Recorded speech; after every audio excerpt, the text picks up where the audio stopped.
This is Julia Arnott. And Julia is about to start a journey with a venture called Rekindle. And the idea of Rekindle is to divert wood waste from demolition sites from landfill and turn it into beautiful New Zealand design and crafted furniture. And then she wants to use that process to equip disadvantaged youth with skills and jobs, and also find a way to reinvest some of the profit from that back into the community. So I think this is a really, really good idea. And I also think it's a really good example of what social enterprise is. So what I want to talk about is why social enterprise is a good idea and how we can get more of it. So to make the case for social enterprise, I think I just want to take some time to think about where we are right now. We live in an incredible world. We live at an incredible time. We never had any so much choice, so much opportunity, and such capability. So we can travel anywhere in the world pretty much in 24 hours. We can look back in time to the start of the universe. We can purchase for more than 10 billion products from an integrated global economy. Individually, we can choose from any career, interests, profession. And in New Zealand, we've got health, clean water, and energy on tap. We're starting to make the things that we thought were impossible, the stuff of science fiction, possible. Teleport. Okay, we're not moving people around yet, but they're moving molecules. Invisibility. Done. They're bending light around objects. But amidst all this, I think it's easy to forget or perhaps take for granted how quickly things are changing and how interconnected things have become and how complex they are. So who knows what this is?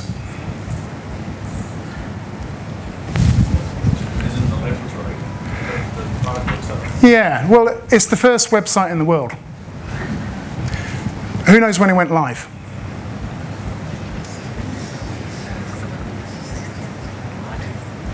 Okay, 21 years ago. Now, I'm not an old man, but I was smoking and going to gigs 20 years ago. And in 20 years, this has turned from a curiosity to something which has fundamentally changed the way we do things, the way we connect, the way we talk to each other, the way we think. And the world's changing in other ways as well. This year in March, our global population tipped over 7 billion. That's twice as many people that were in the world when I was born. Twice. Half the world lives in cities, half the world is under 25. And the important thing here is it means we're consuming resources at a rate which is completely unprecedented. Simplistically, this plays out in two ways. One, we're becoming more extreme in the way that we capture and exploit resources. And this is risky, and you kind of see this with Deepwater Horizon. The other thing is we're taking so much out of the system that we're starting to undermine the basic support systems that enable us to get by and do what we want. So the systems which purify air and water, the systems which provide biodiversity, pollination, the systems that protect us from natural hazards, pests, disease, the systems that provide basic materials and basic food systems to sustain us. And we don't know where the breaking points are. And we really don't know what the impacts are going to be either. But we are starting to see the climate system flex its muscles. So this year, only a couple of months ago, the Arctic sea ice got to the lowest level on records. The orange line is the average low point for the last 30 years, and you can see it's considerably less than that. Since the middle of last century, incidents of weather-related natural disasters have increased by over 1,000%.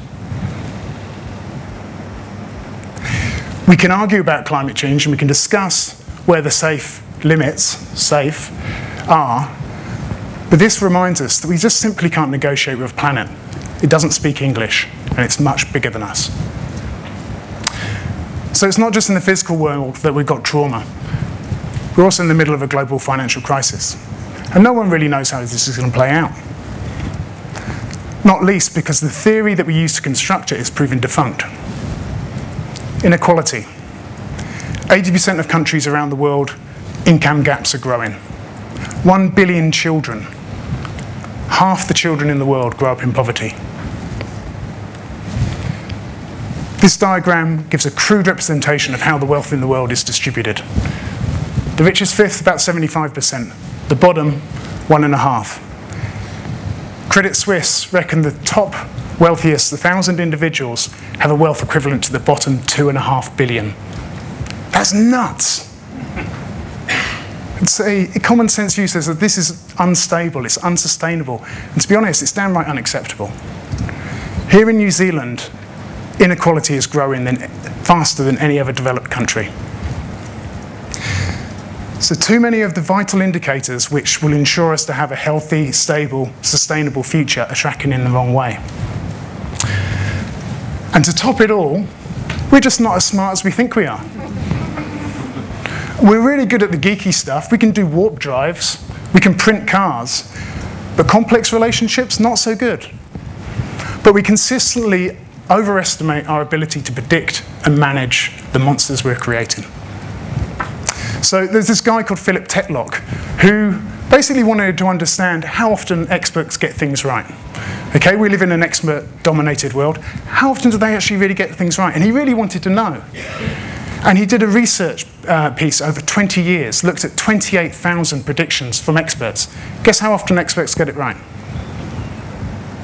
In short, they don't. Marginally above a random outcome. Other studies show us that what we think we know and what we do know are completely out of sync. And if you want evidence for that, just go down to a pub quiz. So we're living in a very complex world. We're too damn cocky, and we're starting to become dangerous. And we're starting to see this gap. A gap between what we want, and I generally believe it's what we all want, but where we're actually going, where our attitudes and behaviours are taking us. It's what Matthew Taylor from the Royal Society of the Arts in London has called the aspiration gap. And I believe if we want to bridge this gap, we've got to start rethinking our relationship to the world. And specifically, we've got to rework the way that we define, create, and retain value. And this is where social enterprise comes in, because it gives us a real and definite model of how we can do things very differently, sacrificing very little and gaining much, and this is how it works. So social enterprise gives us a platform to be completely unreasonable. We can challenge the assumptions about how the world works, not just do things differently in terms of being smarter, but just turning paradigms upside down. So this is Muhammad Yunus, the grandfather of microfinance, and his unreasonable idea was to bring people out of entrenched poverty by lending them money without guarantees. Completely different from the way that the banking system works. And it was so unreasonable that he had to do the first loans out of his own pocket. He gave $27 away. Grameen Bank has now lent more than $11 billion. It's brought millions of people out of poverty. It's diversified into education, technology, housing. Social enterprises focus on a genuine need. They don't just manufacture it. So, does anybody want to have a guess about what this is? Clearly a football, but it's also a power plant. Socket. It addresses the need that 25% of the children of the world don't have access to electricity. They don't get access for light to read or do their homework. So what 4 undergraduate students from Harvard University have done is they know all children love to play, and in return for 15 minutes of kicking a football round, they get 3 hours of power. Ingenious, fun, but certainly not frivolous. Social enterprises focus on creating value rather than merely profit, which means they can go to places where conventional businesses don't. So this is the One World Health Institute. And they are addressing the failure that only 10% of the total global health research and development budget goes into addressing the conditions which generate 90% of the world's disease burden. In short, the medical game serves the rich and not the poor. But because they've got no competition in working with or for the poor, it means they can do other things. And they specialize in taking off-patent drugs and going through rapid development and rolling them out very cost-effectively. They've sacrificed margin for market scale. And because they focus on their stakeholders rather than their shareholders, it means they can provide value to the majority of people rather than a privileged few. Social enterprises instinctively think holistically. They know how to play the system. This story is much closer to home, and it's one that we can be proud of because it was Wellington started. Conscious consumers. What conscious consumers do is they work with retail businesses to improve their environmental and ethical performance. And beyond the intrinsic benefits that those businesses get from being more efficient, conscious consumers then market those businesses to a growing network of people who want to buy from businesses that are doing the right thing. Then they get more businesses on board, and they go up the supply chain. They get stuff for cheaper, and they introduce new products. It's not so much a win-win, but a win-win-win-win-win-win-win. Okay? Thinking holistically and understanding that value can be shared. Social enterprises are also fundamentally built on collaboration and empowerment. Okay, so it's about maximizing participation rather than just managing performance. Cafe Direct is a business built on collaboration. It's also the 5th biggest coffee brand in the UK. They see fair trade as an absolute minimum standard, and they invest a huge amount of their profits back into the communities that supply them with the product. Beyond it being a good thing to do, it's also a sensible thing to do, because they are securing supply, they're guaranteeing a high quality crop, and because of the relationship they built with the communities, they understand very quickly about where the opportunities for innovation are. The social capital that Cafe Direct have generated is so strong that the German Development Agency now run their development programs through Cafe Direct's networks. So a business based on collaboration has now become a platform for wider development. Open source solutions. So social enterprises usually, most of the time, have a very different relationship to intellectual property. They just want to get the job done. So they don't mind sharing it with others who can do it and get the job done quicker. Another one that's just much closer to home, this is Bevan, and Bevan's about to pilot the first on-demand public transport system in the country. Okay, an area of New Zealand, no public transport. You have to get around in cars or you don't get around at all. But by intelligently using simple technology, this bus, rather than just going from A to B, can serve a much wider community. Customers go up, subsidies go down. If this works, it could be big news for a lot of areas in New Zealand. But I know Bevan. He's not after a national franchise. He just wants to get the job done. And like all game-changing ideas, social enterprise use models which can be scaled or can be replicated. We're becoming increasingly excited about the opportunity around community energy. It's taken off all around the world. It's just starting to happen here. So this is a story about energy, about clean energy, but it's also an organizing principle. It brings communities together and strengthens local governance. And when it works, it provides a sustainable revenue stream which they can use to invest in what they ever like. And if you want to get an idea about the potential of this, there's a town in Germany of about 2,500 people that export 4 million euros worth of energy a year. And it's completely changed the makeup of their skills, jobs, and cohesiveness around families staying together. So social enterprise is a hybrid model that provides us new opportunities to create value and retain it in different ways. And there's a heap of opportunities and challenges out there, as we've seen. But why don't we have more of them?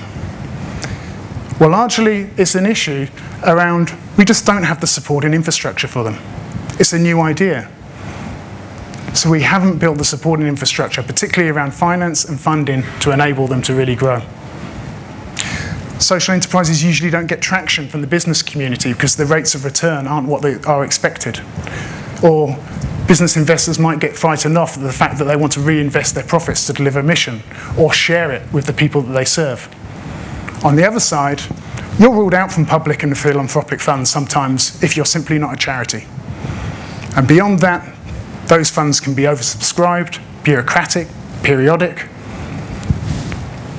not really suited if you're an entrepreneur trying to do something very quickly. And beyond that, they don't like risk. You know, they're not going to use public money on things which haven't been proven before. So a whole heap of ideas are out there, but they're falling by the wayside because we don't have the infrastructure to support them. Right from the early stage where seed funding is so important, advice and the right networks, right up to the point of securing larger blocks of capital to grow things and take things to scale. But that's okay, because we can build that infrastructure. And It's not perfect, and taking the point earlier, it won't be appropriate for New Zealand. We'll have to do it our own way. But by looking at the infrastructure which has been developed in the UK around social enterprise, we can at least see some of the components which make something coherent and work right from the early stage up to the larger stages at scale. So firstly, government does have a role, but it's an office which works across government that understands and advocates for social enterprise. You have arm's length organisations which provide long-term funding for partnerships, education, social innovation.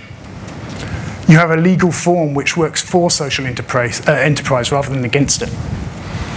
You have things like social return on investment, new forms of new currency which enable the value which is created by social enterprises to be traded.